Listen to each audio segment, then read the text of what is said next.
না, আমি তো মনে করি যে ডক্টর ইউনূস তো ইজ এ গ্লোবাল অ্যাসেট এবং উনি গ্লোবাল পার্সোনালিটি যে কয়জন আছেন ওনাদের মধ্যে উনি একজন সিগনিফিক্যান্ট মানুষ, মানে যত যত মানুষ আছেন।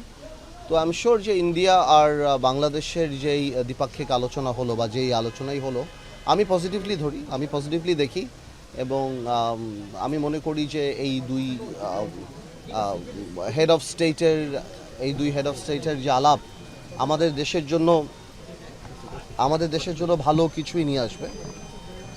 আর বেশ কয়েকটা গুরুত্বপূর্ণ ব্যাপারেই আলাপ হয়েছে দেখলাম আমরা।